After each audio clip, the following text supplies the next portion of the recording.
కీర్తనల గ్రంథము 102వ అధ్యాయం. మనం బలలో ప్రవేశించడానికి దేవుడు మనకిస్తున్న మాట ఏంటంటే, కీర్తనల గ్రంథము 102వ అధ్యాయము 6వ వచన భాగాన్ని మనం అందరం కలిపి చదువుకుందాము. 6వ వచన భాగాన్ని మనం అందరం కలిపి చదువుకుందాము. నాతో కలిపి భాగాన్ని స్పష్టంగాను బిగ్గరగాను చదవాలి. అందరూ చదవడానికి ప్రయత్నించండి.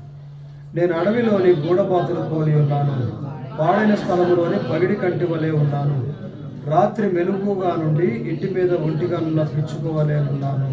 ఇంకో భాగం కూడా చూద్దాము, మరొక భాగం కూడా చూద్దాము. యోహాను సువార్త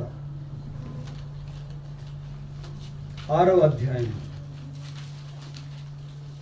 యోహాను సువార్త 6వ అధ్యాయము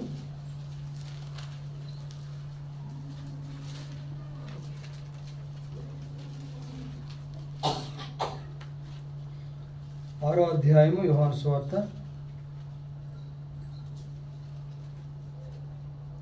54వ వచనాన్ని మనం అందరం కలిపి చదువుకుందాం. 54వ వచనాన్ని. నా శరీరము తిని నా రక్తము త్రాగువాడే నిత్య జీవము గలవాడు, అంత్య దినమున నేను వాడిని లేపుదును. చాలు, చిన్న ప్రార్థన చేసుకుందాం. ప్రేమగల పరలోకపు తండ్రి, స్తోత్రాలు వందనాలు చెల్లిస్తున్నాము. నాయన, ఇశ్రాయేలు స్తుతుల మీద ఆశీనుడు అయిన తండ్రి, నీకు సాగిలి పడుతున్నాము. నీ బిడ్డలంగా నీ బల చుట్టూ చేరి నిన్ను స్తుతించి ఆరాధించాము. నీ నామానికి ఘనత మహిమ తెచ్చుకోవాల్సిందిగా ప్రార్థన చేస్తున్నాము. దగల తండ్రి, తిరిగి మీ శరీరంలో మీ రక్తంలో పాలు పంపులు బంగారు పెడుచుండగా దగల తండ్రి, మమ్మల్ని అందరినీ కూడా మేలుకొలుపుతూ రండి నాయన. మీకు వాక్యం ద్వారా గద్దిస్తూ రండి, మమ్మల్ని సంధిస్తూ రండి. నీకు స్తోత్రాలు చెల్లిస్తున్నాము. దగల మా తండ్రి, చేసిన ప్రతి బిడ్డ బట్టి వందనాలు. ఎవ్వరు కూడా నిర్లక్ష్యంగా ఉండక నాయన దగల తండ్రి, వాక్యాన్ని గ్రహించేవారులాగా, చెవులు కలిగిన వారిలాగా ఉండేలాగా సహాయం చేస్తున్నాడు. మా హృదయాలు తెరవండి, మా కన్నులు తెరవండి, మా చెవులు తెరవండి. నిద్రమత్తుగా నిర్లక్ష్యంగా ఉండకుండా వాక్యాన్ని శ్రద్ధగా విని ధ్యానం చేసే కృపను మాకు అందరికీ దయచేస్తున్నాండి. దగల తండ్రి, మేము శ్రేష్టంగా పరీక్షించుకొని నీ పరిశుద్ధ శరీరంలో మేము పంపులు పొందడానికి సహాయం చేస్తున్నాండి. ప్రతి విధమైన దుష్టుల అంధకార శక్తులు వేసునామలో బంధిస్తున్నాం, సహాయం చేస్తున్నాండి. దగ్గర మా మధ్యలో మీరు ఉండండి, మీరు అధ్యక్షత వహించండి, సహాయం చేస్తున్నాండి. శ్రేష్టమైన నీ మాటలు నా నోటు ఉంచి మీరు మాత్రమే మాతో మాట్లాడుతున్నామని నీకు అప్పగిస్తూ యేసు ప్రభు వారి శ్రేష్టమైన నామంలో స్తుతించి అడిగి వేడుకొనుచున్నాం తండ్రి, ఆమేన్. మనం బలలో ప్రవేశించబో ముందుగా కొన్ని మాటలు మనం ధ్యానం చేసుకుందాము. అయితే బలలో ప్రవేశించబో ముందు భక్సింగ్ గారు చెప్పేవాడు, మనందరము ఒక తీర్మానానికి రావాలని చెప్తాడు ఆయన. ఏం తీర్మానం అంటే, ప్రభువా నాతో మాట్లాడు, నా జీవితాన్ని సరిచేయి, నా హృదయాన్ని తెరువు. ప్రభువారు ప్రతి మాటలో, ప్రకటన గ్రంథం చూడండి, ప్రతి మాటలో ఒక మాట పలుకుతూ ఉంటాడు, చెవి గలవాడు వినుగాక. ఆ పదే మాట రాసి ఉంటుంది. అంటే చెవులు అందరికీ ఉన్నాయి, కానీ కొంతమంది వాక్యము విని ఇష్ట ప్రకారంగానే జీవిస్తారు. వాక్యానుసారంగా జీవించే వాళ్ళే చెవి గలవాళ్ళు అని ప్రభు యొక్క ఉద్దేశం. కనుక మన జీవితాల్లో మనము బలలో ప్రవేశించబో ముందుగా మనం ఒక చిన్న తీర్మానం చేయాలి. ప్రభువా, ఇది నాతో మాట్లాడు, నా హృదయం తెరువు, నా యొక్క చెవులు తెరువు, నా కన్నులు తెరువు అని మనం తీర్మానించుకోవాలి. ఎందుకంటే నేను ఒకసారి ఒక ప్రాంతానికి వాక్యం చెప్పడానికి వెళ్ళానండి. అక్కడ టేబుల్ వర్తమానం అయిపోయిన తర్వాత నేను వేరే వాటికి ప్రార్థన చేయడానికి వెళ్ళాను. ఆ రోజు ఒక పోలీస్ ఆఫీసర్ కూడా ఆ మందిరానికి వచ్చిందంట. వాళ్ళ ఇల్లు పక్కనే వేరే వాళ్ళకి ఒక అక్కకి అంటే కన్ను బాగాలేకపోతే ప్రార్థన చేయడానికి వెళ్ళాను. ఆ పోలీస్ ఆఫీసర్ వాళ్ళ ఇంటికి వచ్చింది. ఆమె చాలా సంవత్సరాల నుంచి దేవుళ్ళు సరిగా లేదంట. ఆమె చెప్తా వచ్చింది మాతో, చాలామంది ఉన్నాం అక్కడ. అలా ఈరోజు దేవుడు నాతో స్పష్టంగా మాట్లాడాడు, నేను మరలా సరి చేసుకొని నేను మరలా రక్షణలోకి వచ్చానని చెప్తున్నాను. అంటే దేవుడు అలా మాట్లాడతాడు. కాబట్టి మనం ఏం తీర్మానించుకోవాలంటే, ప్రభువా ఇది నువ్వు నాతో మాట్లాడు. అందుకని మనం ఒక తీర్మానానికి రావాలి. నాతో మాట్లాడు, నన్ను సంధించు, నా జీవితాన్ని సరిచేయని మనం తీర్మానించుకోవాలి. అప్పుడు దేవుడు మాట్లాడతాడు.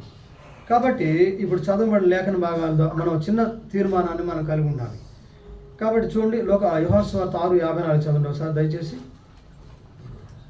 6వ అధ్యాయం 54 వచ్చింది. నా శరీరము తిని నా రక్తము త్రాగువాడే నిత్య జీవము గలవాడు. చాలమ్మా. చూసారు అక్కడ ప్రభువారు చెప్తున్న మాట ఏంటంటే నిత్య జీవము కలవాడు. నిత్య జీవం అనేటటువంటిది మనకి ప్రభువారి ద్వారా లభించింది. ఎవరైనా చనిపోతే నరకం కానీ వెళ్ళిపోతారు. కానీ నిత్య జీవం అనేటటువంటి ఒక క్రైస్తవుడికే లభిస్తుంది. ఎప్పుడు నిత్య జీవం మనకు వస్తుంది? ప్రతి పరిశుద్ధ దినాన మనం బలలో పాలు పంపులు పొందినందువల్ల మనకు నిత్య జీవం లభిస్తుందని ఆ మాట మనకు తెలియజేస్తూ ఉంది. నా శరీరము తిని నా రక్తము త్రాగువాడే. చాలామంది అయితే ఇక్కడ 2 మాటలు నేను మీకు చెప్తాను. బలలో చేయి వేయకపోయినా డేంజరే, చేయి వేసినా డేంజరే. ఎలాగంటే మనము కొన్నిసార్లు చిన్న మనం లోటుపాట్లు కలిగి ఉండి మనం బలలో చేయి చాలామంది జీవితాల్లో జరుగుతూ ఉంటుంది సహజంగానే. కాబట్టి ఎందుకు అంటే మనలో ఉన్నటువంటి చిన్న పొరపాటును బట్టి మనం ఆ రోజు బలను సమీపించలేం. నేను వాక్యం చెప్తాను వెళ్తాను కాబట్టి నేను చాలామందిని చూస్తాను. ప్రధానంగా వాక్య బోధకులే, రెండోదిగా పరిచయం చేయవారే కొన్నిసార్లు చేయి వేయడం లేదు. నేను చాలామంది గమనిస్తూ వచ్చాను. ఎందుకని? కాబట్టి అంటే వాళ్ళ జీవితంలో ఏదో లోటు ఉంది, అంటే ప్రభువుకు స్థానం లేదు, ఆ దినాన స్థానం లేదు, ముందంతా స్థానం ఉంటా వచ్చింది. కానీ దిస్ ఈజ్ నాట్ రైట్, ఇది మంచిది కాదు. అర్థమైందా? రెండోది కూడా చూసి చెప్తా అంటే కొంతమంది బలలో చేయి వేస్తారు, కానీ వాళ్ళ జీవితం సరిగా ఉండదు, సరైన తీర్మానం ఉండదు, సరిగా తీర్మానించుకోరు. అలాగే ఏదో అని చెప్పేసి అందరూ నేను వేస్తానని వేస్తారు. This is the most dangerous in our life. ఎందుకంటే మన జీవితాల్లో చాలా డేంజర్ అది. ఎందుకంటే గుర్తుపెట్టుకోండి, అలాగూ మనం చేయి వేయకూడదు. నిత్య జీవం మనకి ఎలా లభిస్తుంది? ఎవరైతే పరీక్షించుకొని జీవితాన్ని సరి చేసుకొని చక్కబెట్టుకొని, హిజ్కియాతో చెప్తాడు దేవుడు, హిజ్కియా నువ్వు చక్కబెట్టుకో, ఈరోజు నువ్వు మరణం అవుతున్నావు అని చెప్పాడు. అంటే హిజ్కియాలో లోపాన్ని కనుగొన్నాడు. హిజ్కియాలో ఏం లోపం చెప్పండి? హిజ్కియాని ఎందుకు అన్నాడు అన్నమాట? హిజ్కియా లాంటి భక్తుడు దాదాపు బైబిల్లో దావీదు కంటే కూడా భక్తుడు, ఆయన చాలా గొప్ప భక్తుడు. కానీ హిజ్కియాలో ఉన్న లోపం ఏంటి చెప్పండి? హిజ్కియా దేవుని యొక్క ధనాగారాన్ని అన్ని రాజుకు చూపించాడు.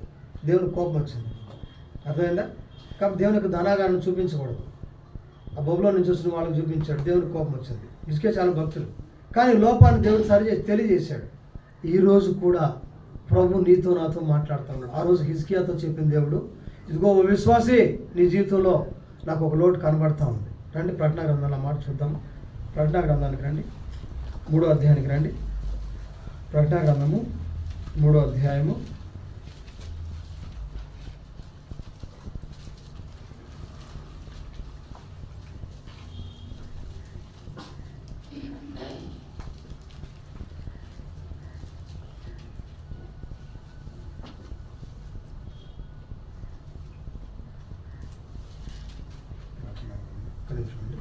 3వ అధ్యాయంలో ప్రకటన గ్రంథంలో ఒక మాట మనకు కనబడుతుంది.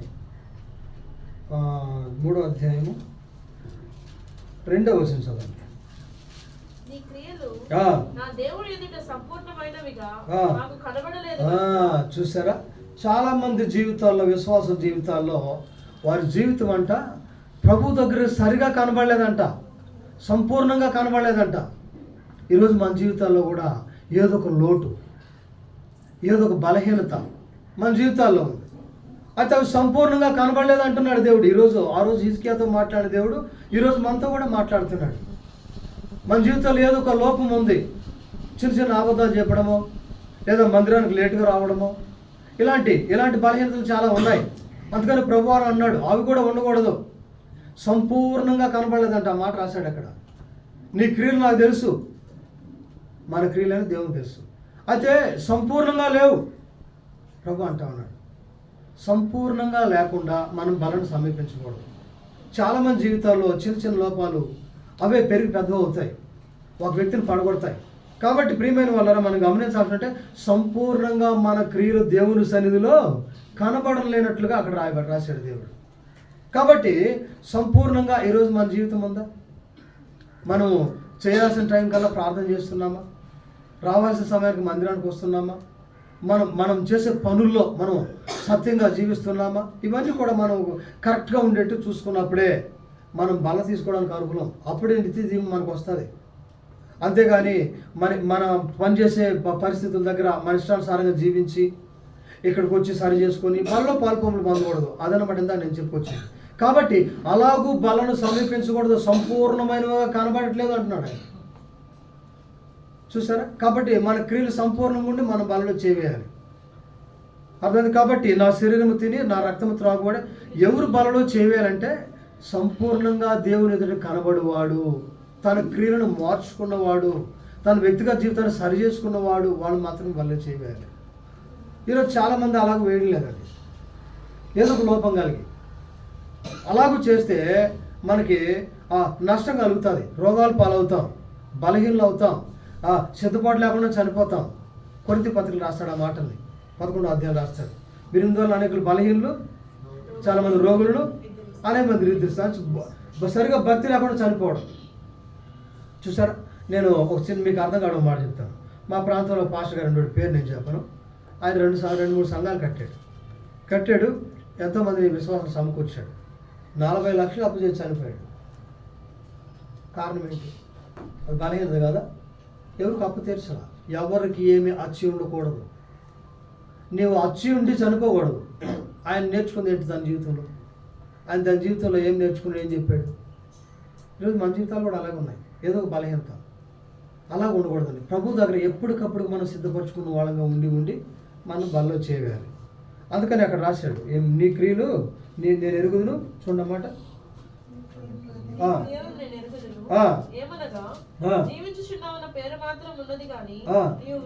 మాట 2వ వచనం.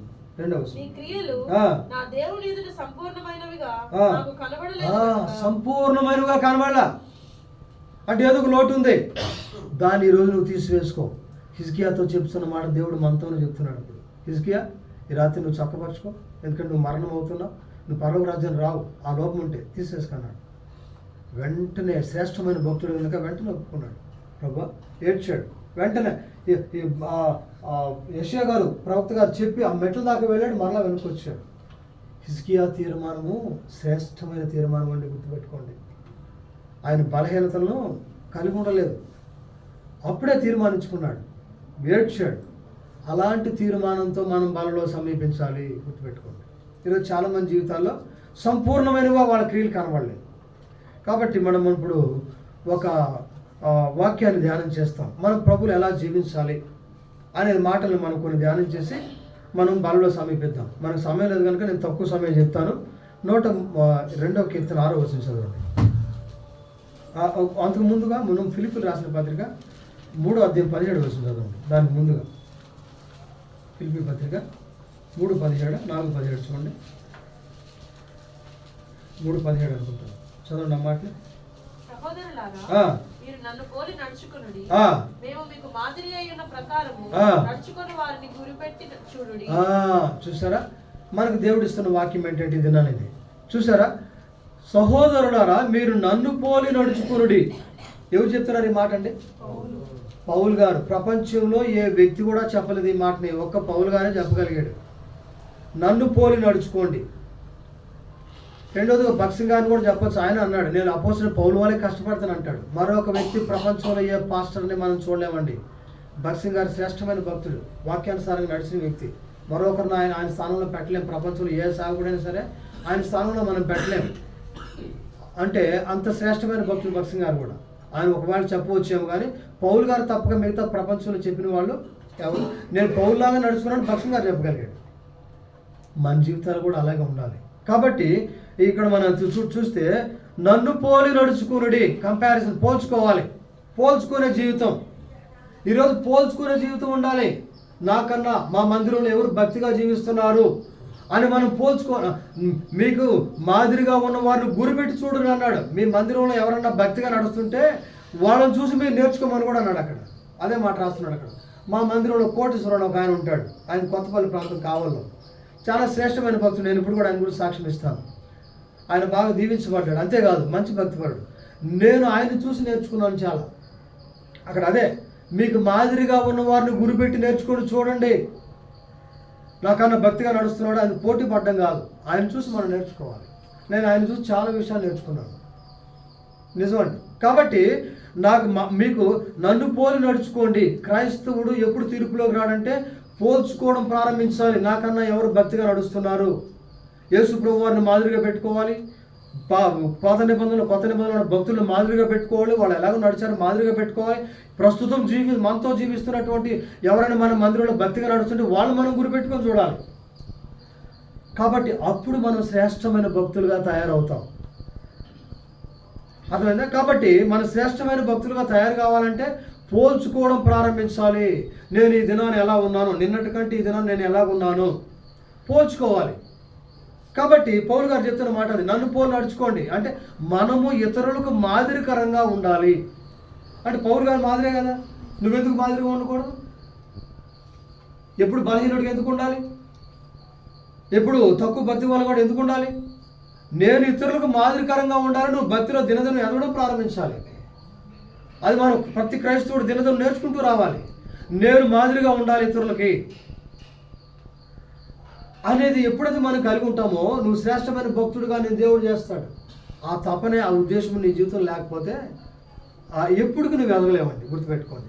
కాబట్టి భక్తి జీవితంలో దినదినము మనం పోల్చుకుంటూ వాక్యాన్ని మనం చూసుకుంటూ మన జీవితంలో వ్యక్తిగత జీవితంలో మనం పైకి రావాలి.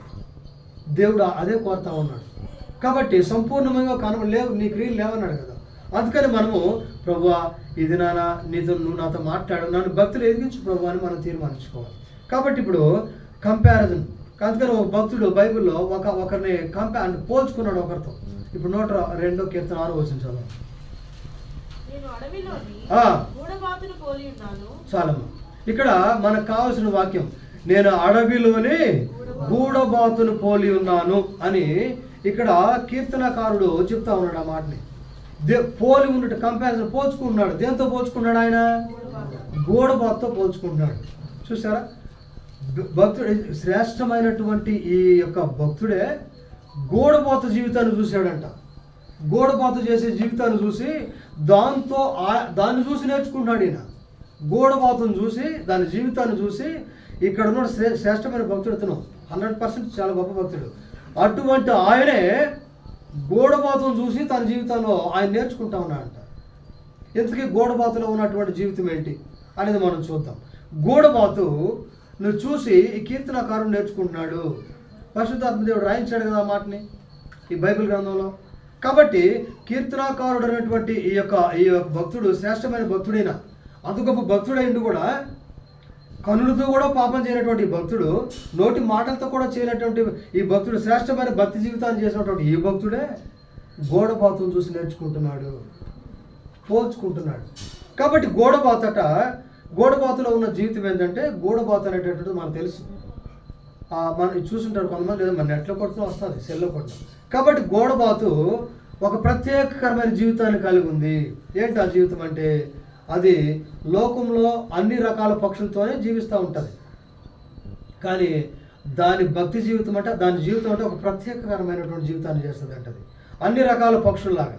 అందుకనే దానిలో ఉన్న శ్రేష్టమైన గుణం ఏంటంటే, దానికి దాహం వేసినప్పుడు అంట ఇది ఆ గూడబాతు అన్ని రకాల పక్షులను ఉంటుంది. ఈ భూలోకంలో ఉన్నటువంటి ఈ యొక్క పాండ్స్, పొలాలు కానీ, చెరువులు కానీ, వాగులు కానీ, గుంటలు కానీ ఆ నీరు తాగదంటది. తనకు దాహం వేసినప్పుడు పరిశుద్ధమైన నీటినే తాగుద్దంటది. అంటే ఇక్కడ ఉన్నటువంటి వాటర్ని అది తాగదంట, కలిగి ఉండదంట. ఒకవేళ వాటర్లో ఉన్న ఆ వాటర్ని తీసుకోదంటది. దానికి శ్రేష్టమైనటువంటి నీరు కావాలి, పరిశుద్ధమైన నీరు కావాలి. అది ఎక్కడ ఉంటుంది? పరిశుద్ధమైన నీరు భూలోకంలో ఉందా? ఎక్కడ మనకు కనపడదు. ఎక్కడ ఉంటుంది అంటే, వర్షం కురిసేటప్పుడట, వర్షించేటప్పుడు మేఘాలు బాగా కమ్ముకున్నప్పుడు అది ఆకాశంలోనికి ఎగురుతుందంట. ఎగిరిన తర్వాత అప్పుడు వర్షించేటప్పుడు ఆ మంచు బిందువుల దగ్గర తన నోరు తెరుచుకొని ఆ నీటినే తాగుద్దంటది. అంటే అక్కడ పరిశుద్ధమైన వాటర్నే అది తాగుద్దంట. అంటే ఏంటి? భూలోకంలో ఉన్నటువంటి చెరువులో నీరు కానీ వాటి అన్నింటికంటే అది కలుషితమైనటువంటి నీరు, అందుకని అది ముట్టదంటది. అందుకనే శ్రేష్టమైనటువంటి ఆకాశం నుంచి వర్షించేటప్పుడు ఆ నీటినే తాగుద్దంట. అంటే పరిశుద్ధమైనటువంటి జీవితాన్ని అది చేస్తున్నట్లుగా కీర్తనాకారుడు తన జీవితంలో గమనించాడు. అంటే లోకంలో ఉన్న పక్షులతో జీవిస్తానే ఉంది కానీ, తిరుగుతానే ఉంది కానీ, ఒక ప్రత్యేక జీవితాన్ని అది చేస్తున్నట్లుగా పరిశుద్ధాత్మ దేవుడి గ్రంథంలో రాయించాడు. కాబట్టి కీర్తనకారుడు చూశాడు గూడబాతు జీవితాన్ని. అది అక్కడికి వెళ్ళి తన నోరు తెరుచుకొని ఆ యొక్క ఆకాశం నుంచి పడేటువంటి మంచు బిందువులో ఆ యొక్క నీటిని అది తీసుకుంటుందంట. అది అంటే పరిశుద్ధమైన జీవితం చేస్తూ ఉంది, ప్రభుకి ఇష్టకరమైన జీవితం చేస్తూ ఉంది. అందుకని పరిశుద్ధులకుడికి దేవుడు మనల్ని పిలిచిన కానీ రాయబడింది. తెస్సలోనికీయులకు రాసిన పత్రికలు రాస్తాడు, అపవిత్రులుగా ఉండేటికి ఆయన మనల్ని పిలవలేదు. కాబట్టి పరిశుద్ధ జీవితాన్ని చేస్తూ ఉంది. హెబ్రీ పత్రిక 12:14 ఏం రాయబడింది చదవండి అన్నమాట. హెబ్రీ పత్రిక 12:14 మాట రాయబడింది అన్నమాట. చదవండి, మన సమయం లేదు కాబట్టి త్వరగా ముగించుకుందాం. 12:14 చదవండి. హెబ్రీ పత్రిక, అందరితో సమాధానమును పరిశుద్ధతయు కలిగి ఉన్నట్టు చూసుకోవాలి ప్రతి క్రైస్తవుడు కూడా. నీవు పనిచేసే ప్రాంతంలో, నీ వ్యాపారంలో నువ్వు నమ్మకంగా ఉండాలి, పరిశుద్ధంగా ఉండాలి. నీ యొక్క చేసే పని ప్రాంతంలో కూడా నువ్వు అందరితో పరిశుద్ధత నువ్వు కలిగి ఉండాలి. అర్థమైందా? నీవు పనిచేసే ప్రాంతంలో, నీ యొక్క గృహంలో పరిశుద్ధ జీవితం నువ్వు చేయాలి. నీ మందిరంలో నువ్వు పరిశుద్ధ జీవితం చేయాలి. మన గురించి ఏం సాక్ష్యం ఇవ్వాలి? ఆయన చెప్పండి, ఆయన ఒట్టి భ్రష్టుడు, ఒట్టి వ్యర్థుడు అని చెప్పకూడదు మన జీవితం గురించి. అందుకని ఆదికాండము 17వ అధ్యాయంలో అబ్రహాము దేవుడితో మాట చెప్తాడు. ఏం చదవండి ఆ మాట. అబ్రహాము, నీవు నిందారహితుడుగా జీవించాలి, నాకు అలా కనబడాలి నువ్వు. చదవండి ఆ మాటని. అబ్రహాము 99 ఏళ్ల వాడైనప్పుడు యెహోవా అతనికి ప్రత్యక్షమై, నేను సర్వశక్తిగల దేవుడను, నా సన్నిధిలో నడుచుచు నిందారహితుడవై ఉండుము. 99 ఏళ్ళు అయిపోయిన తర్వాత ఇంకెంతకాలం బతుకుతాడు కాదు, 2-3 ఏళ్ళు బతుకుతాడు కదా. అప్పుడు కూడా దేవుడు చెప్తున్నాడు ఏమని? నిందారహితుడుగా ఉండాలి. వయసు అంతా గడిచిపోయింది ఆయనకి.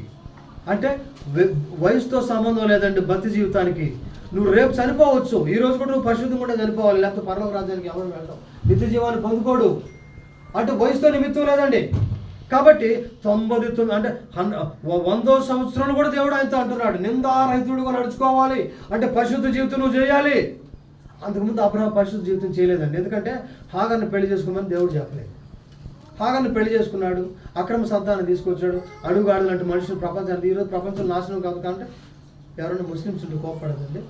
ఈరోజు ప్రపంచం నాశనం కారణం ఎక్కువగా వాళ్ళే. ఎందుకంటే అది దేవుడికి ఇష్టమైన సంతానం కాదు, అడుగుగాడు లాంటి మనుషుడు అని చెప్పాడు. కానీ ఇప్పుడు సాయిబులు కూడా దేవుని నమ్ముతున్నారు, దానికి మనం ఏం కాదలేము. కాబట్టి అది దేవుడికి ఇష్టమైన సంతానం కాదు. అబ్రహాము అంటే నింద పొందుతూ ఉన్నాడు, ఆయన దేవుని సన్నిధిలో పరిశుద్ధుడిగా లేడు. దేవుడు మాట్లాడుతూ వచ్చాడు. 13 సంవత్సరాల కాలం అబ్రహాంతో దేవుడు హాగర్ని పెళ్లి చేసుకున్న తర్వాత మాట్లాడాల. దేవుని వాక్యం ప్రత్యక్షంగా ఆడదంట ఆయనకి. 13 సంవత్సరాల గ్యాప్ వచ్చింది. దేవుడు హాగర్ని పెళ్లి చేసుకున్న తర్వాత దేవుడు కోపం వచ్చింది. 13 ఏళ్ళు అబ్రహాంతో మాట్లాడలేదు. అప్పుడు మరలా ప్రత్యక్షమే చెప్తున్నాడు, నువ్వు మరలా నిందారహితుడుగా నడుచుకో, పరిశుద్ధ జీవితాన్ని చేయి. నేను చూసి ఈయన జీవితం చెప్పండి, నాకు తెలియదు, ఆయన ఒట్టి భ్రష్టుడు అండి, ఒట్టి వ్యభిచారండి, ఒట్టి అబద్ధాలు చెప్తాడని చెప్పకూడదు. నిందారహితుడు, ఎవరు నేను విమర్శ చేయకూడదు. నేను ఆ భక్తుడు కనుక. ఇప్పుడు మోషే అని దేవుడు ఎందుకు శిక్షించాడు చెప్పండి? కానానికి రానేలా కారణం ఏంటి? ఒక్క అపవిత్రమైన మాట పలికాడు. ఏంటి చెప్పండి? వాళ్ళు ఏమన్నాడు వాళ్ళని ఇశ్రాయేలు ప్రజలు ఏదో అన్నాడు కదా, ద్రోహులారా అన్నాడు.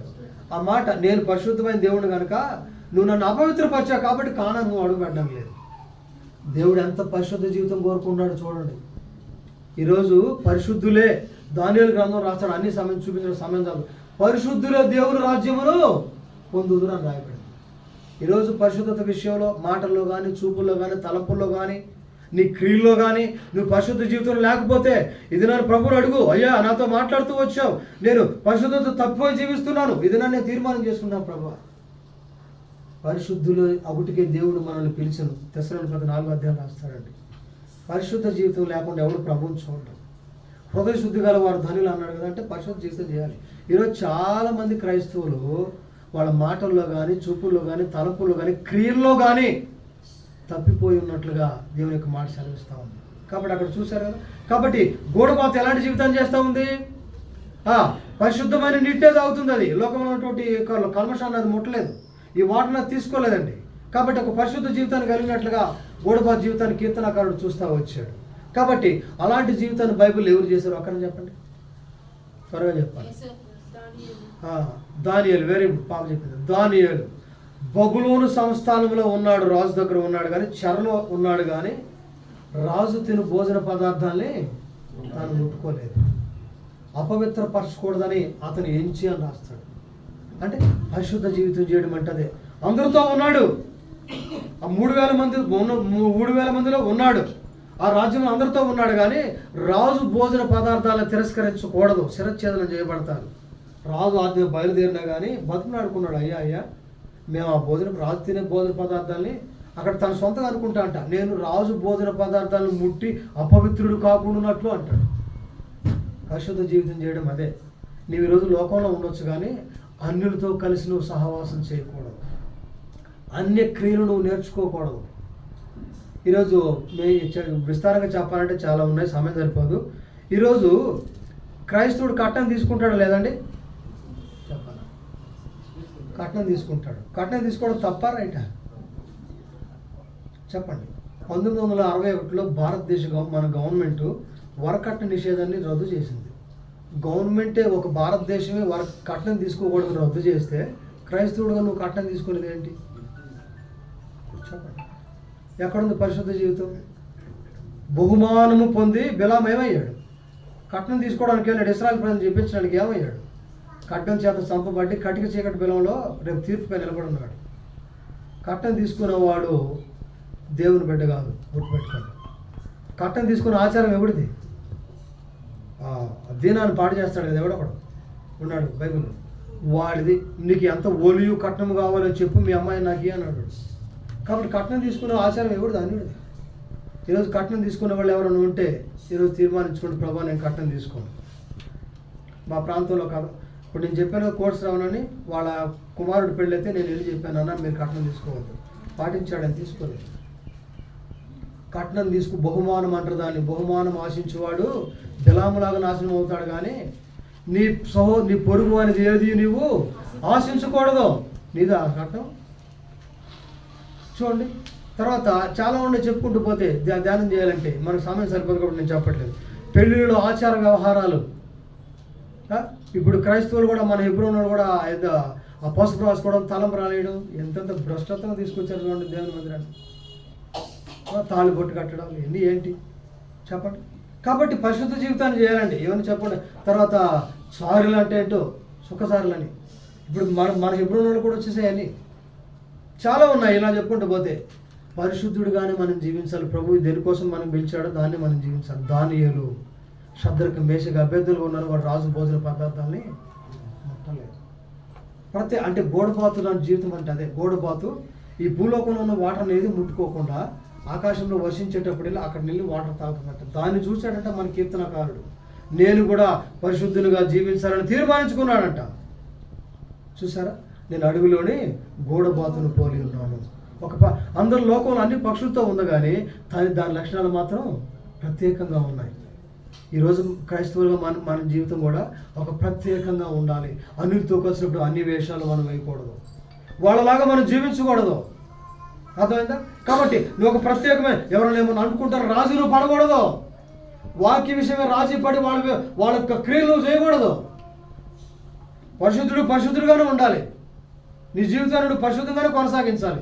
అబ్రహాముతో దేవుడు చెప్పాడు కదా, నిందారహితుడిగా జీవించు. అలాగే జీవించాడు. దానియేలు అలాగే జీవించాడు. గోడబాతు లాంటి జీవితం అంటే అదే. గోడబాతుతో కీర్తనకారుడు తన జీవితాన్ని పోల్చుకొని నేర్చుకున్నాడంట. ఈరోజు మనం కూడా నేర్చుకుందాం. ప్రభువా, ఇంతవరకు నేను కొన్ని ఆచార వ్యవహారాల్లో కానీ నా ఇష్టానుసారంగా బ్రతికాను. ఇది నన్ను పరిశుద్ధంగా జీవించాలని చెప్తూ వచ్చావు, నేను సరి చేసుకుంటున్నానని మన జీవితంలో మనం తీర్మానించుకోవాలి. కాబట్టి రెండో వాక్యం చదవము. 102 కీర్తనలు చదవండి. పాడైన స్థలములోనే పగిడి కంటే వలేనున్నాను. ఈయన పగిడి కంటితో కూడా పోల్చుకున్నాడంట. పగిడి కంటే నేను చూడలేదు కానీ అది ఎలాంటి పక్షం మనకు తెలియదు. కాబట్టి పగిడి కంటి వలేనున్నాను. అది ఎక్కడ ఉంటుందంట? పాడైన స్థలం అంటే అడవి ప్రాంతాల్లో ఉంటుంది. ఎక్కడైతే పాడుపడిన ప్రాంతాల్లో ఉంటుంది పగిడి కంటే. దాంతో ఈయన పోల్చుకుంటున్నాడు పగిడి కంటితో కీర్తనకారుడు. పాడైన స్థలంలో పగిడి కంటి వలే దానిలాగా నేను ఉన్నాను అంటున్నాడు. చూసారా? ఒక పక్షితో ఒక శ్రేష్టమైన భక్తుడు పోల్చుకుంటూ ఉన్నాడండి. అంటే కీర్తనాకారుల్లో ఉన్న పరిశుద్ధ జీవితాన్ని చూడండి. ఆయనే ఆల్రెడీ శ్రేష్టమైన భక్తుడు. ఆయనకు ఒక పక్షిని చూసి నేర్చుకునేది ఏంటి? భక్తిలో ఎదగాలనుకునే వాళ్ళు దినదినము ఇతరులను పోలి చూసి నేర్చుకుంటూ వస్తారు. అలాంటి జీవితాన్ని మనం కూడా చేయాలి. కాబట్టి ఇక్కడ చూస్తే పగిడి కంటుకున్నటువంటి లక్షణాలు మనం చూద్దాం. పగిడి కంటే అంట చాలా అన్ని రకాల పక్షులు, ఆడపక్షులు గుడ్లు పెడతాయి, ఆడపక్షులే పొదుగుతాయి. అవునా కదా? కానీ పగిడి కంటే ఆడపక్షి గుడ్లు పొదగదండి, మగపక్షి పొదుగుతుంది అంటారు. ఆడపక్షి గుడ్లు పెట్టడమే, ఆహార సంపాదన అంతా ఎవరు చేస్తారంటే అన్ని పక్షులు మగపక్షి తీసుకొస్తుంది.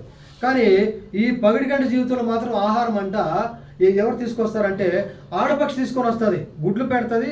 మగపక్షి మాత్రమే గుడ్ల మీద బతుకుతుంది. తర్వాత ఆడపక్షి ఆహార సంపాదనకి వెళ్ళిపోతుందంట. వెళ్ళిపోయిన తర్వాత ఒక్కోసారి అదేం చేస్తుంది తెలుసా, ఇప్పుడు ఉదయం వెళ్ళింది అనుకోండి, మధ్యాహ్నం వరకు రాదంట. మధ్యాహ్నం వరకు రాకపోవడాన్ని చూసి ఈ గుడ్ల మీద ఉన్నటువంటి మగపక్షి ఒక మూలుగు ప్రారంభిస్తుందంట. దిగులుతో, అయ్యో ఉదయం వెళ్ళింది ఇంతవరకు రాలేదంటని మూలుగును ఎక్కువ చేస్తుందంట. ఆ మూలుగు అంటే ఏంటి చెప్పండి? ప్రార్థన. మన జీవితంలో ఆరాధన తర్వాత గొప్పది ఏంటి చెప్పండి? ప్రార్థన. ఎవరి జీవితంలో ప్రార్థన అయితే ఉండదో వాడు బలహీనుడైన క్రైస్తవుడు, నిత్య రాజ్యం అతనికి చెందదు.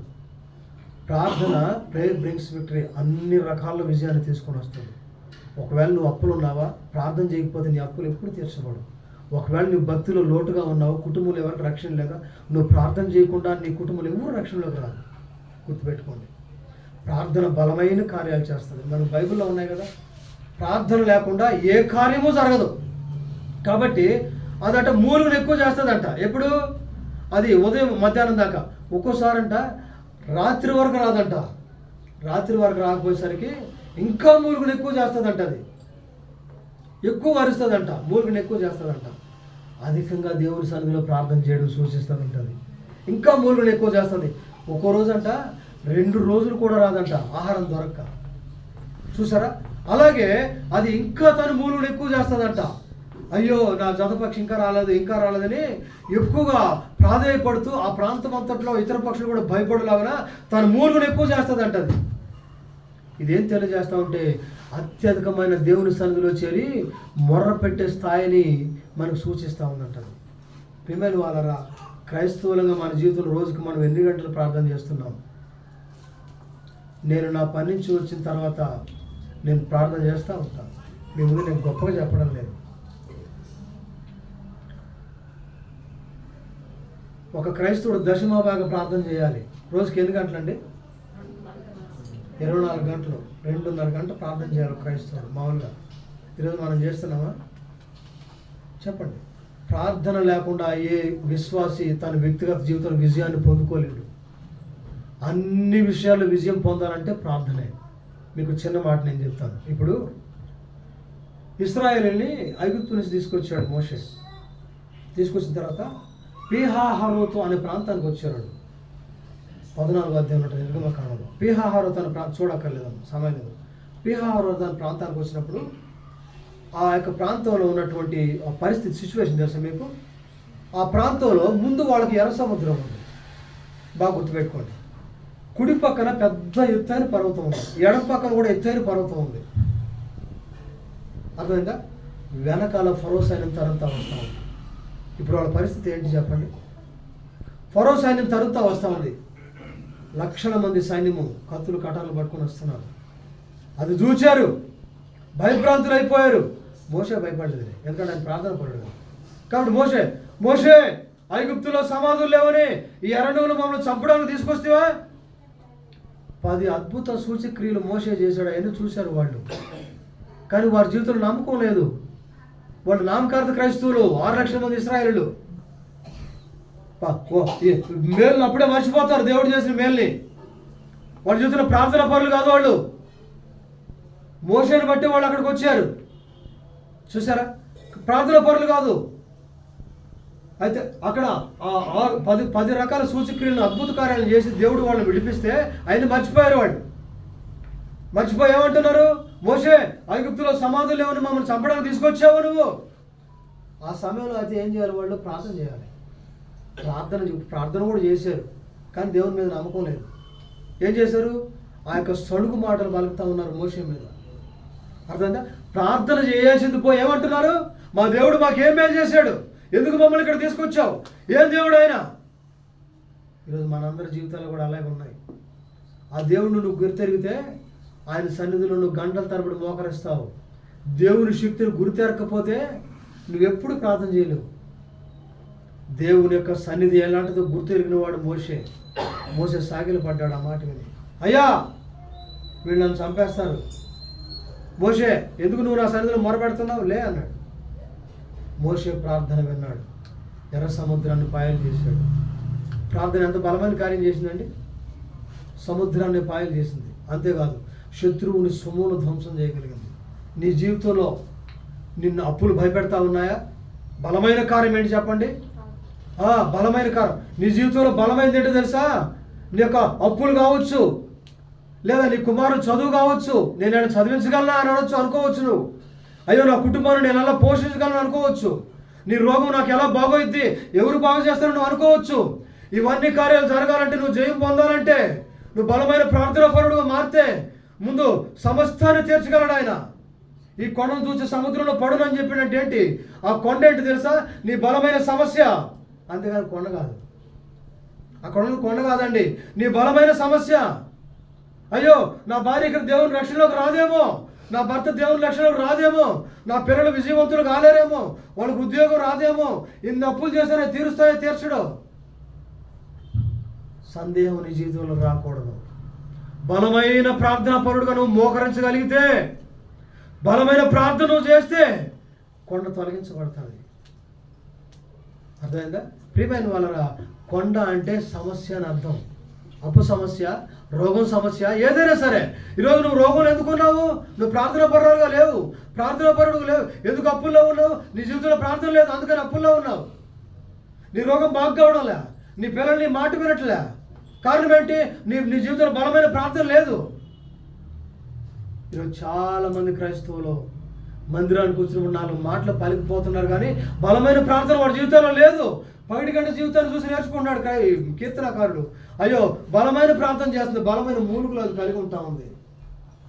ప్రియమైన వాళ్ళ ఒక క్రైస్తవుడట, మన కుటుంబాల్లో చాలామంది రక్షణ లేరు కదా. నీ భార్య లేదు, నీ భర్త లేరు, నీ పిల్లలు లేరు. వాళ్ళు ఎంతవరకు రక్షణలోకి రాలేదు. కారణం ఏంటంటే, రక్షణ కలిగిన నీవు బలహీనురాలు కాదా? రక్షణ కలిగిన నువ్వు బలహీనుడు కాదా? ఎందుకు వాళ్ళు రాలేకపోయారు? నువ్వు బలమైన ప్రార్థన, దేవుని సన్నిధిలో మొరబెట్టే ప్రార్థన, మూలుగు లాంటి ప్రార్థన నీ జీవితంలో లేదు. అందుకని వాళ్ళు నీ కుటుంబం అంతా బలహీన స్థాయిలో ఉండిపోయింది. కారణం ఏంటంటే, బలమైన ప్రార్థన నీ జీవితంలో లేదు. అందుకనే నీవు గనుక ఈరోజు తీర్మానించుకొని, ప్రభువా నేను బలమైన ప్రార్థన కలిగి ఉంటానని చెప్పేసి ఒక మాట మనం అలాగూ బైబిల్లో మొరబెట్టిన వాళ్ళు ఎవరు చెప్పండి? ఒకరున్నారు. ఎవరు చెప్పండి? అలాంటి ప్రార్థన దేవుని సన్నిధిలో ఒక ఆయన చేశాడు. ఎవరు చెప్పండి? అబ్రహాం. ఆదికాండము 18వ అధ్యాయం మనకు కనబడతాడు. సొదొమ ప్రాంతం నాశనం కాకూడదని సొదొమలో ఏమని బతిలాడాడు? అయ్యా 50 మందిని వదిలిపెడతావా? లోతే కాదు, లోతు నాశనం కావడమే కాదు, సొదొమ కూడా నాశనం కాకూడదు అబ్రహాం ఉద్దేశం అది. అయ్యా 50 మందిని వదిలిపెడతావా? 40 మందిని వదిలిపెడతావా? 30 మందిని వదిలిపెడతావా? ఆ భయంకరమైన ఆ ప్రాంతం నాశనం కాకూడదని రాత్రి మొదలు పెట్టాడంట ప్రార్థన. ఉదయం 10 గంటల ఎంతవరకు ప్రార్థన నుంచి అబ్రహాం నీల దేవుడు పరమ నుంచి అబ్రహాం దగ్గర దిగొచ్చినట్టుగా రాస్తాడు. ఆ మాట అక్కడ మీరు చదవండి. ఆదికాండం 18వ అధ్యాయం రాసి ఉంటుంది. సొదొమ నాశనం కాకూడదు. బలమైన ప్రార్థనా పరుడు అంటే ఇతరులు నాశనం కావడం తనకి ఇష్టం లేదు. ఈరోజు నీ భర్తకు రక్షణ లేకపోతే నువ్వు కనీసం చిన్న ప్రార్థన అర్ధగంట చేయలేకపోతున్నావు. నీ భార్యకి రక్షణ లేకపోతే అర్ధగంట ప్రార్థన నీ జీవితంలో చేయలేకపోతున్నావు. నువ్వు ఏ విశ్వాసం చెప్పండి?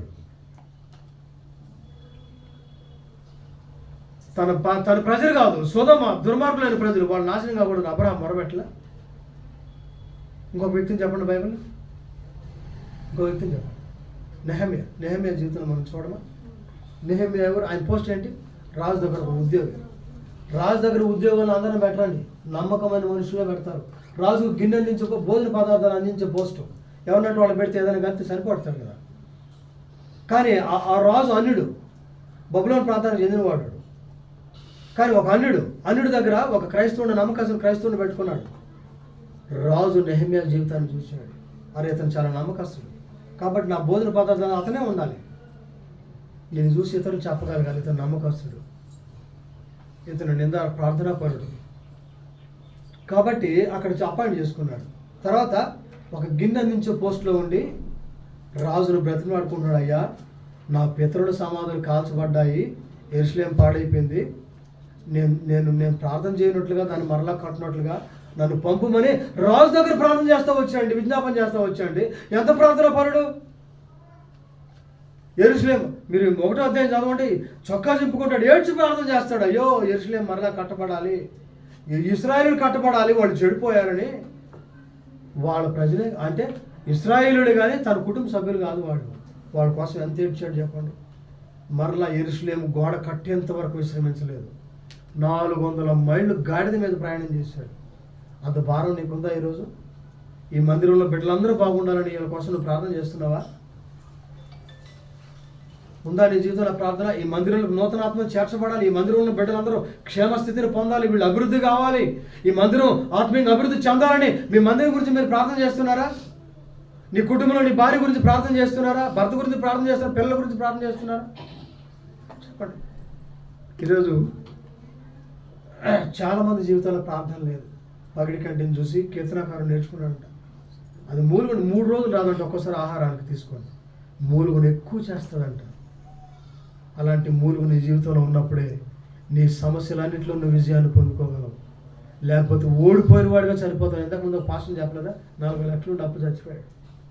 బెలాం ప్రవక్త ఎందుకు చచ్చిపోయాడు? బలహీనుడిగా, బహుమానాన్ని ఆశించాడు. అంటే ప్రార్థన లేదు తన జీవితంలో. ప్రియమైన వాళ్ళరా, మన జీవితంలో చాలామంది క్రైస్తవులు భక్తి జీవితం లేకుండా చనిపోతున్నారు. ఈరోజు బాక్స్ మీద రాస్తున్నారు, నేను మంచి పోరాడారు వాళ్ళు. చెప్పండి, పోరాడరా? ఊరికే పేరు రాస్తున్నవాడు, ఆ పోరాడని జీవితం లేదు. ఇప్పుడు ఇస్కరియోతు ఏదో అన్నాడు, దేవుని దగ్గరే ఉన్నాడు, వాడు ఎంత ప్రార్థన నేర్చుకోవాలి. కానీ బలహీనుడిగా భక్తిలో లేకుండా దేవుడిని కలిగి ఉండి దేవుడు లేకుండా చనిపోయాడు. ఎంత బాధాకరం చూడండి. కాబట్టి ప్రార్థన నీ జీవితాన్ని మారుస్తుంది, నీ కుటుంబ పరిస్థితులను మారుస్తుంది, నీ యొక్క ఉద్యోగ పరిస్థితులను మారుస్తుంది, నీ చరిత్రని మార్చివేస్తుంది. ప్రార్థన లేని క్రైస్తవుడు వాడు ఓడిపోయిన వాడు. గుర్తుపెట్టుకోండి. ఈరోజు నుంచి ప్రభువా నువ్వు నాతో మాట్లాడావు, నేను ఈరోజు నుంచి బలమైన ప్రార్థన చేస్తానని ఈరోజు తీర్మానం చేసుకుందాం మనం అందరం. ఇక్కడ 3 చదవండి. సమయం లేదు కాబట్టి ముగిస్తున్నాం. త్వరగా చదవండి.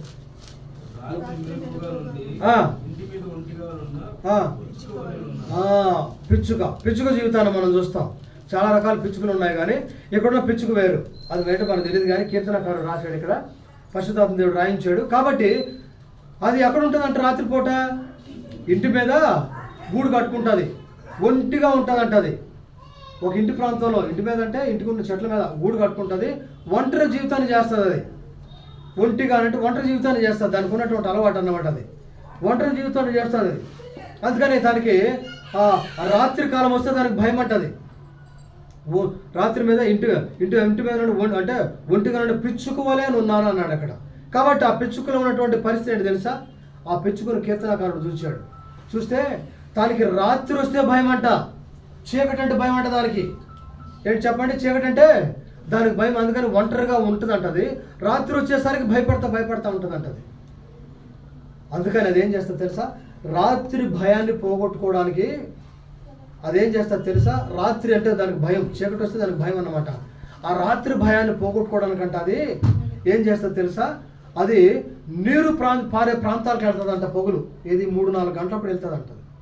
ఎక్కడైతే నీళ్లు అంటే వాగులు కాలువలు పారుతున్నాయో అక్కడికి వెళ్ళి, పెద్ద కాలం ఉందనుకోండి, నీరు పారి కొంచెం వాటర్ తగ్గుద్ది. ఆ యొక్క తగ్గిన ఆ ప్రాంతంలో మెత్తటి మట్టి మేటగా కడుతుంది. తెలుసా మీకు? జిగట మట్టి లాంటిది, బంక మట్టి లాంటిది. ఆ మట్టిని తన నోటితో సేకరించుకొని తీసుకొచ్చి గూడులో పేరుస్తుంది అంటది. ఆ మెత్తటి జిగట లాంటి బంక మట్టి లాంటి దాన్ని తీసుకొని వచ్చి ఆ యొక్క దాంట్లో పేరుస్తుంది అంటది. అలా పేర్చుకొని అలా 3 గంటల నుంచి సిద్ధపడేది పేర్చుకొని రాత్రి అయ్యే సమయంలో రాత్రి ఏమొస్తాయి? మిడుగురు పురుగులు వస్తాయి.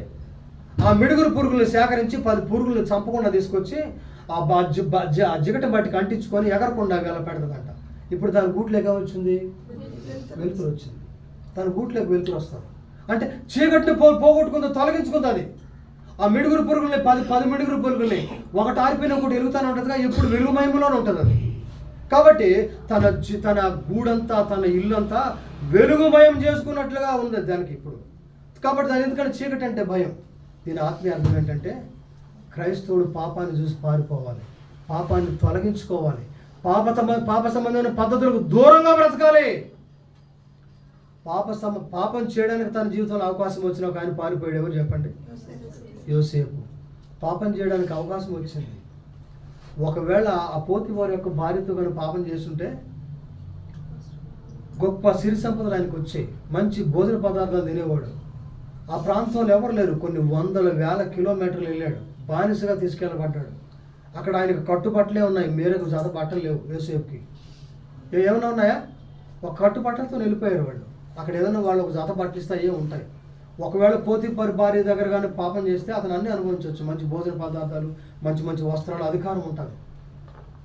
కానీ ఆయన ఎవరిని కలిగి ఉన్నాడు?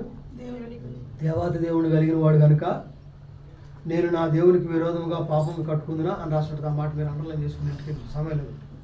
39-42 అధ్యాయాలు ఉంటుంది ఆదికాండంలో. నేను ఇంత ఘోర పాపం చేయను, నా దేవునికి నేను పాపము కట్టుకుందునా అని చెప్పేసి తన వస్త్రాన్ని ఆమె చేతులు వదిలిపెట్టి పారిపోయాడండి. ఈరోజు క్రైస్తవులు బిలాము చూడండి, అక్కడ బహుమానం ఇస్తా అన్నారు, బహుమానం కోసం పరిగెత్తాడు. పాపం చేయడానికి అవకాశం వచ్చిన యోసేపు పాపం జోలికి వెళ్లకుండా తప్పించుకొని పారిపోయాడు. ఈరోజు ఆస్తి విషయాల్లో కానీ, నీకు లాభ సంబంధకరమైన విషయాల్లో కానీ, ఈరోజు చాలామంది వాళ్ళకి లాభం కలుగుతుందంటే దేవుడి మాటలు విడిచిపెట్టి పాపం చేయడానికి కారణం అవుతారు. ఆస్తులను మోసగిస్తారు, పొలాలను సంపాదించుకుంటారు. ఈరోజు పరిశుద్ధ జీవితాన్ని వదిలిపెడుతున్నారు క్రైస్తవులు. కానీ యోసేపు పాపం చేయడానికి అవకాశం వచ్చినా కూడా చీకటి జీవితాన్ని వదిలిపెట్టి పారిపోయాడు. కట్టుబట్టలతో, ఇప్పుడు నిక్కర మీదే పారిపోయాడు. 6 రోజులు ప్యాంట్లు లేవు. వెళ్ళి ఎన్ని దినాలు వీధిలో పడుకున్నాడు. దోమలు కుట్టుండొచ్చు, భయంకరమైన జీవితం, భోజనం లేదు, తనకు నువ్వు లేదు, దిక్కుముక్కులేని జీవితం.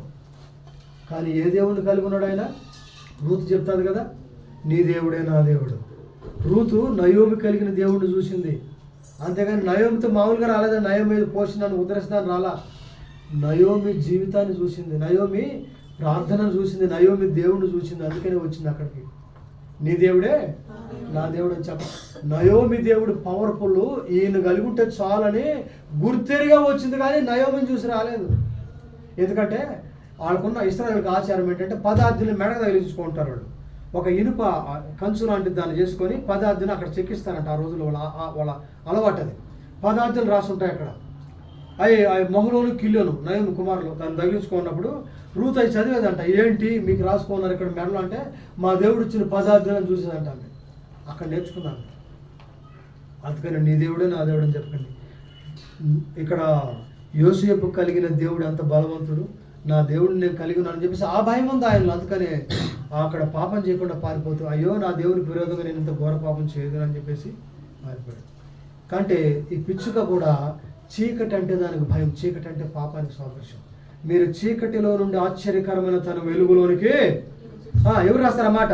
పేతురు భక్తుడు రాస్తాడు, 2:9 ఉంటుంది. మీరు చీకటిలో నుంచి ఆశ్చర్యకరమైన తన వెలుగులోనికి వచ్చినటువంటి పరిశుద్ధ జనమును, దేవుని సొత్తైన ప్రజలనై ఉన్నారు. ఇక పాపం జోలికి వెళ్ళకూడదు. చూసారా?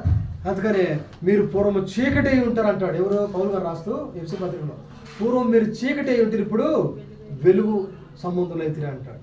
కాబట్టి అంతేకాదు, యోహాను సువార్త 8:12 ఏమంటాడు? నేను లోకమునకు వెలుగునై ఉన్నాను, నన్ను వెంబడించువాడు చీకటిలో నడువుగా జీవపు వెలుగు కలిగి ఉంటున్నాం. క్రైస్తవుడు మిగిలిన జీవితాన్నంతా మనం ఎలా చేయాలి తెలుసా? పాపాన్ని చూసి పారిపోవాలి. తన జీవితంలో మెడుగురు పురుగులు తీసుకొచ్చి వెలుగుమయం చేసుకుంది.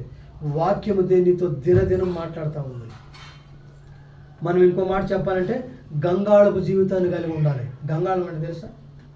పాత నిబంధనలు ఉంటాం.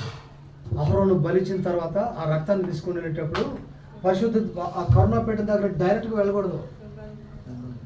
గంగాళం దగ్గరకు వచ్చి కాళ్ళు చేతులు కడుక్కొని రక్తం పట్ల శుద్ధి చేసుకొని అద్దంలో చూసి, గంగాళానికి అద్దం ఉంటుంది వల్ల అక్కడ చూసుకొని అక్కడికి వెళ్ళాలి. రక్తపు మరక ఒక్కటుండి లోపలికి వెళ్ళాడు, అక్కడే తెచ్చిపోతాడు. అంటే అపవిత్రత ఏది నీ జీవితంలో ఉండకూడదు. గంగాళ పనులు మాటికి వచ్చి గంగాళం శుద్ధి చేసుకుని వెళ్ళాలి. పరిశుద్ధ బలిపీఠం దగ్గర నుంచి కరుణాపీఠం దగ్గరికి వెళ్ళేటప్పుడు గంగాళం దగ్గర కాళ్ళు పడుకొని వెళ్ళాలి. కరుణాపీఠం నుంచి మళ్ళీ బలి ఇవ్వడానికి బలిపీఠం దగ్గరికి వెళ్ళేటప్పుడు కాళ్ళు శుద్ధి చేసుకుని వెళ్ళాలి. గంగాళ అనుభవం అంటే వాక్యం చేత దినదినం శుద్ధి చేసుకునే ఆచారాన్ని మనం కలిగి ఉండాలి. ఎప్పుడు నీతో మాట్లాడాడో ఆ రోజు నువ్వు వాక్యాన్ని సంపూర్ణంగా లోబడాలి. ప్రభువా నేను సరి చేసుకున్నాను, నువ్వు సిద్ధపడవాలి. అదిగే వెలుగుమయం చేసుకోవడం ఉంటుంది. ప్రియమైన వాళ్ళరా, ఈ కీర్తనకారుడు అక్కడ అడవిలో ఉన్న ఒంటిగా ఉన్న పిచ్చుక జీవితాన్ని చూశాడు. పాపం అంటే పారిపోయాడు. తన జీవితంలో పాపాన్ని ఎప్పుడూ కలిగి ఉండలేదు. కాబట్టి పాపాన్ని చూసి పారిపోయే క్రైస్తవులుగా మనం నేర్చుకోవాలి. నూతన సంవత్సరంలో ఆస్తుల విషయాల్లో వస్తుందని చెప్పేసి ఎంతోమంది ఈరోజు ఆస్తి పంపకాల్లో దొంగిలించినట్టుగా మనం చూస్తాం. క్రైస్తవ జీవితాన్ని లాభం వస్తుందంటే క్రైస్తవ జీవితాన్ని వదిలిపెట్టేస్తాం. అబద్ధాలు మాట్లాడి ఇష్టానుసారంగా జీవిస్తాం. క్రైస్తవుడు ఎక్కడ కూడా తన జీవితాన్ని వెలుగుమయం చేసుకోవాలి. పాపం అంటే చీకటి అంటే పారిపోవాలి. కాబట్టి కీర్తనకారుడు ఆ 3 పక్షుల జీవితాన్ని చూసి ఆయన నేర్చుకున్నాడట. వాటిని చూసి తన జీవితాన్ని పోల్చుకున్నాడట. అరే నాకన్నా అవి భక్తి జీవితాన్ని ఎక్కువ చేస్తాను నేర్చుకున్నాడట. నూతన సంవత్సరంలో మనము మరింత భక్తి జీవితాన్ని చేయాలి, పరిశుద్ధులుగా జీవించాలి, చీకటి అంటే భయపడాలి. ఆ 3 జీవితాలు ఆయన చూశాడు, నేర్చుకున్నాడు. 3 వ్యక్తులు మనం చూసాం, ఇంకా చెప్పాలంటే చాలా ఉంది. కాబట్టి నూతన సంవత్సరంలో ఇంకొక మాట నేను చూపించి ముగిస్తాను. దానియేలు గ్రంథం రండి, ఒక చిన్న మాట అది చూపించి నేను ముగిస్తాను. సమాజంలో 7వ అధ్యాయం 8వ వచనం చదవండి.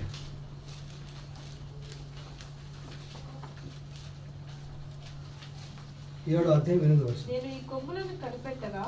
నేను ఈ కొమ్ములను కనిపెట్టగా ఒక చిన్న కొమ్ము వాటి మధ్యలో లేచెను. చాలమ్మా, ఇంకో మాట చదువు. అది 8వ అధ్యాయం 9-10 వచనాలు కూడా చదువు.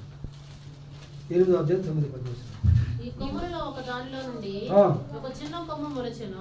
అది దక్షిణముగాను తూర్పుగాను ఆనంద దేశపు దిక్కుగాను అత్యధికముగా బలిసెను. చాలు చాలు చాలు అంతవరకు చాలు. దీన్ని మనం వివరించాలంటే దాదాపు 1 గంట సమయం పడుతుంది, కుదరదు. నేను ఒక్క షార్ట్లో చిన్న 2 మాటలు చెప్పేసి 2 నిమిషాలు ముగిస్తాను. కొమ్ము, అక్కడ ఒక చిన్న కొమ్ము మొలిచింది. ఒక మృగం ఉంది, దానికి 10 కొమ్ములు ఉన్నాయి. అందులో ఒక చిన్న కొమ్ము మొలిచిందంట. ఆ కొమ్ము చిన్న కొమ్మే అది. ఇప్పుడు 8వ అధ్యాయం మళ్ళీ 9-10 వచ్చారు చదమ్మా. 8వ అధ్యాయం మళ్ళీ 9-10 వచ్చారు. ఈ కొమ్ములలో ఒక దానిలో నుండి ఒక చిన్న కొమ్ము మొలచెను.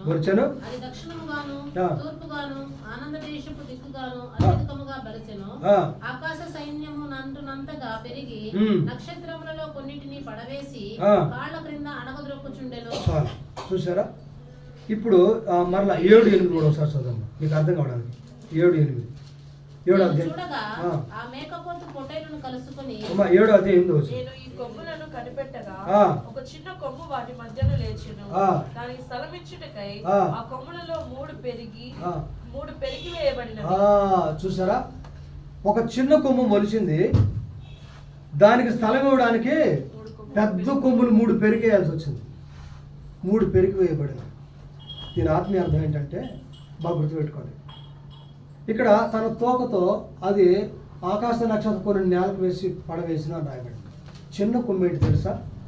పెద్ద పెద్ద విశ్వాసులు, బాగా బలంగా ఎదిగిన వాళ్ళు ఆ కొమ్ములు, బలమైన కొమ్ములు. అర్థమైందా? బాగా ఎదిగిన వాళ్ళు 10 కొమ్ములు ఉన్నాయి కదా, ఆ 10 కొమ్ములు బాగా ఎదుగున్నాయి అంటే బలమైన ప్రార్థనా పరులు, బలమైన భక్తి కలిగిన వాళ్ళు చాలామంది ఉన్నారు. అయితే అక్కడ వాటి మధ్యలో ఏం మొలిచిందట? ఒక చిన్న కొమ్ము మొలిచిందట. ఆ చిన్న కొమ్ము ఏం చేసింది? దానికి స్థలం ఇవ్వడానికి ఎన్ని కొమ్ములు తీసేయాల్సి వస్తుంది? 3 పెద్ద కొమ్ములు పెరిగివేయబడ్డాయి. దాని ఆత్మీయ అర్థం ఏంటో తెలుసా?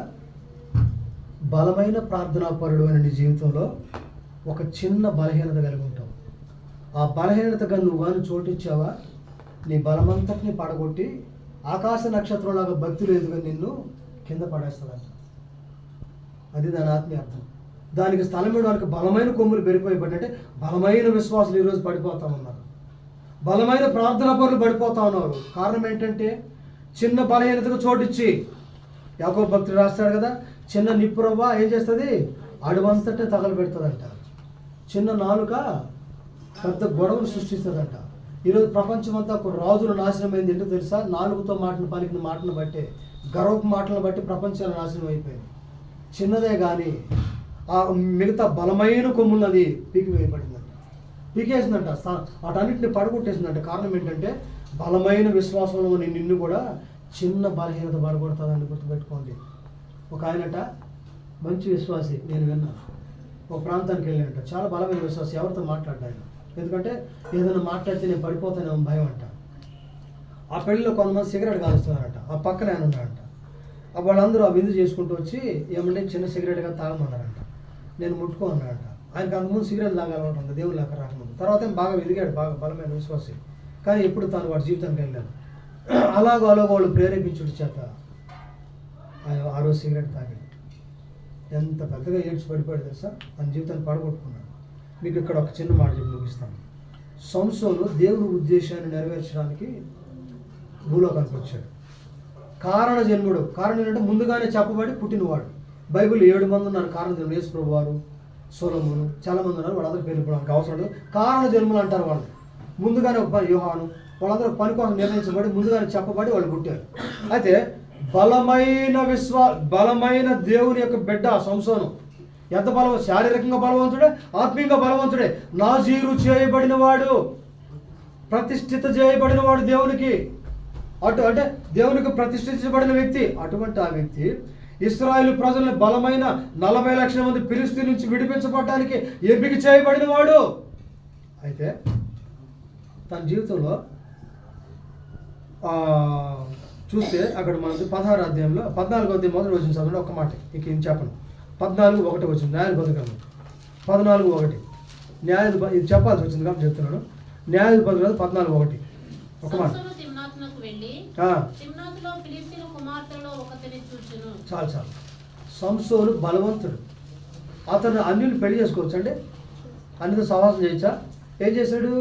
దేవుని ఉద్దేశాన్ని ఎగ్గొట్టి, చూడండి, దేవుని ఉద్దేశాన్ని కట్టం తీసుకున్నట్లుగా దేవుని ఉద్దేశాన్ని పక్కన పెట్టేశాడు.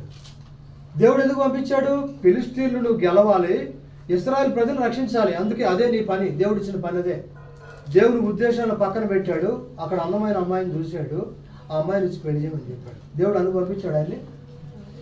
బలమైన విశ్వాసి, నాజీరు చేయబడిన వాడు ఎంత పరిశుద్ధ జీవితం చేయాలి? ఆ అమ్మాయిని తీసుకొచ్చి పెళ్లి చేసుకున్నాడు. ఓకేనా? సరే, ఆ సంసోను పడిపోవడానికి ఒక చిన్న బలహీనత. కొమ్మ అంటే చిన్న కొమ్మ, అదే చిన్న బలహీనత. బలమైన విశ్వాసి, బలమైన ప్రార్థన పరుడు, శారీరకంగా బలవంతుడు, గాడిద దవడ చేత 1000 మందిని చంపినవాడు, సామాన్య బలహీనుడు కాదు, బలవంతుడు కాదు. నాజీరు చేయబడినవాడు దేవుడు బలమైన విశ్వాసి. చిన్న బలహీనత. తర్వాత 16వ అధ్యాయం రండి, మొదటి వచ్చింది చదువు. 16:1 వచ్చింది. గాజాకు వెళ్ళి, చాలు. గాజా అంటే ఇప్పుడు కూడా ఉంది గాజా. అది ఎప్పుడు తగాదా కలిగిన ప్రాంతం, వ్యభిచార సంబంధమైన దేశం. ఇప్పుడు కూడా అంతే. అది గాజాకు వెళ్ళాడు, వేశ్యతో సహవాసం చేశాడు. వేశ్యతో సహవాసం చేయడానికి ఆయన దేవుడు పుట్టించింది. దేవుని ఉద్దేశం అదేనా? చెప్పండి. కాబట్టి ఏం చేశాడు? దేవుని ప్రణాళికలను తొంగలో దొక్కాడు, పక్కన పెట్టేశాడు. అర్థమైందా? గాజాకు వెళ్ళి వేశ్య సంతే. కొరింథీ పత్రికను రాస్తాడు, వేశ్యతో కలుసుకుని వాడు దానితో పాలు పబ్బులు పొందుతున్నాడు అని రాయబడింది. లోతైన గుంట, అందులో పడిన వాడికి ఎప్పటికి పైగాడు, నరకాన్ని ప్రాప్తుడైపోతాడు. చూసారా? వేశ్య లోతైన గుంట. ఇప్పుడు ఈయన పుట్టింది ఏ ఉద్దేశం కోసము, దేవుడు పంపించింది ఏ ఉద్దేశం కోసము, తను చేసే పని ఏంటి? ఈరోజు మన జీవితాల్లో కూడా దేవుని ఉద్దేశాన్ని పక్కన బట్టి ఇష్టానుసారంగా జీవిస్తున్నాం. రకరకాల లోక పద్ధతుల ప్రకారం మనం జీవిస్తూ ఉన్నాం. చూసారా? చిన్న కొమ్మే. అక్కడ ఫిలిష్తీయుల అమ్మాయిని చేసుకోవడం చిన్న కొమ్మే, చిన్నదే కదా, చిన్న పెళ్ళే కదా. ఇక్కడ కూడా వేస్తో జీవించి చిన్న కొమ్మే కదా, చిన్న కార్యమే. ఇప్పుడు 16:4 చదవండి. అయిపోయింది, ముగిస్తాను. 16:4.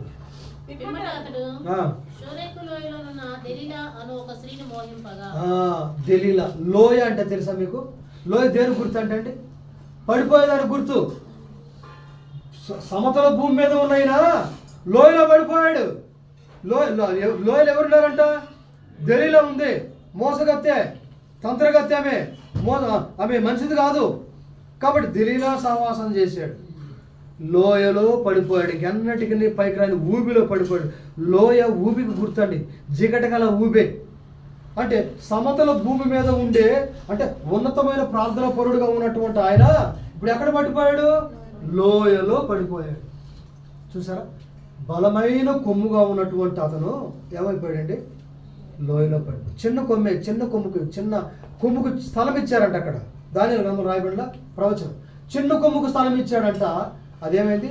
బలమైన పెద్ద కొమ్ముల్నే పడగొట్టేసింది. అది తన తోకతో ఆకాశ నక్షత్రాలు కొన్ని నేలకు వేసి కొట్టేనని రాయబడింది. ఈరోజు బలమైన ప్రార్థనా పరుల విశ్వాసం కూడా సాతాను చిన్న బలహీనత జీవితంలో కలుగు చేసి పడగొడతా ఉన్నాడు. చిన్న బలహీనత కలుగు చేసి ఏదైనా ఆస్తి సంపాదించుకోవాలని బలహీనత జీవితం, దానికోసం నువ్వు ఎన్ని దారులను దొక్కుతావు. చిన్న అందాన్ని అనుభవించాలని ఒక అమ్మాయితో మాట్లాడతావు, అది నీ జీవితాన్ని పాడుపడతావు. ఇప్పుడు సంసోను ఏంటి? దేవుని ఉద్దేశాన్ని పక్కన పెట్టి దేవుని కొరకు జీవించకుండా ఒక బలహీనుడుగా ఇందువల్ల మీరు అనేకులు చాలామంది బలహీనుడై ఉన్నారు. బలహీనుడు చచ్చిపోయలేదా? కొరింథీ పత్రికలో పాలలో వచ్చే వాక్యం ఉంటుంది. కానీ ఇందులో మీరు అందరూ చాలామంది బలహీనులై ఉన్నారు. బలమైన కొమ్ముగా ఉన్నట్టు కాకుండా చిన్న కొమ్ముకు తావిచ్చి తన భక్తి జీవితాన్ని, దేవుని దగ్గర నమ్మకమైన జీవితాన్ని పాడు చేసుకొని ఒక చావగోరని రాయబడింది. దెలీలా మాటల చేత తన రహస్యాన్ని చెప్పి చావగోరని రాయబడింది. ఆత్మహత్య చేసుకోవడానికి ఇష్టపడ్డాడు. ఆత్మహత్య అది చూసారా? బలమైనటువంటి కొమ్ముగా ఉన్న ఆయన చిన్న కొమ్ముకు స్థానం ఇచ్చి బలహీనుడిగా పడిపోయి క్రైస్తవ జీవితం దేవునికి ఇష్టం లేకుండా చనిపోయాడు. ప్రియమైన వాళ్ళరా, ఈరోజు మన జీవితాలు మనం ఎలాగ జీవిస్తున్నాం? మన జీవితాలు మనం పరీక్షించుకోవాలి. నూతన సంవత్సరాల ప్రభు కొరకు 20 సంవత్సరాలు మనం చనిపోవచ్చు అని చెప్పలేం కదా. నీ జీవితం కొద్ది దినాలు కావచ్చు, లేదా 2-3 సంవత్సరాలు కావచ్చు, 10 సంవత్సరాలు కూడా సమయం ఉండవచ్చు. కాబట్టి ఎప్పుడు చనిపోతాం మన దీన్ని మనం ఎలాంటి సిద్ధపాట్లు మనం ఉండాలి. కాబట్టి చూసారా, అడుగులను గోడపాతం చూశాడు, మగిడి కంటే జీవితాన్ని చూశాడు, ఆయన నన్ను పోల్చుకున్నాడు. నేను చెప్పేది ఏంటంటే ఫైనల్గా ఒక క్రైస్తవుడు దినదినము నేర్చుకుంటూ ప్రార్థనా పరుడుగా ఎదుగుతూ రావాలి, నేర్చుకుంటూ రావాలి, పోల్చుకుంటూ రావాలి, ఎప్పటికప్పుడు సిద్ధంగా ఉండాలి. ఈరోజు బలమైన సంసోను బలహీనుడిగా చనిపోయాడు. రండి ఆ మాట మనం చూసుకొని ముగించుకోండి. కొరింథీ రాసిన 11వ అధ్యాయం చూడండి. 11వ అధ్యాయం కొరింథీ రాసిన మొదటి పత్రిక 11వ అధ్యాయము చూడండి. 30 వచనం. ఇందువలననే మీలో అనేకులు బలహీనులను రోగులనై ఉన్నారు, చాలా మంది నిద్రించుచున్నారు. చూసారా? ఇందులో ఏం మాట సంసారం చెందుతుంది చెప్పండి. ఇందులో మీరు చాలా మంది బలహీనుడై ఉన్నారు. బలహీనుడుగా చనిపోయి బలవంతుడిగా ఆరంభించి బలహీనుడిగా దేవుడు లేకుండా చావు కోరి చనిపోయాడు. ఈరోజు మన అంతం అలా ఉండకూడదు. బలమైన ప్రార్థనా పరుడుగా దానియేలులాగా, నెహెమ్యాలాగా ఉండి మనం చనిపోవాలి. నిత్య జీవాన్ని పొందు, నా శరీరము తిన నా రక్తము తాగువాడే నిత్య జీవం, అంత్యదినం నేను వాడిని లేపదు. బలమైన దానియేలుగా ఉండి మనం చనిపోవాలి. దానియేలు మహాప్రార్థనా పరుడు, బలమైన పరిశుద్ధుడు. అలాంటి జీవితాన్ని మనం చేయాలి. దేవుడి యొక్క వాక్యాన్ని దీవిస్తున్నాడు. మనం బలలు చేయాలి. పరీక్షించుకుందాం. దేవుడు మనతో మాట్లాడుతూ వచ్చాడు. ఈరోజు నీ జీవితం ఎలాగుంది? లోకంతో రాజీ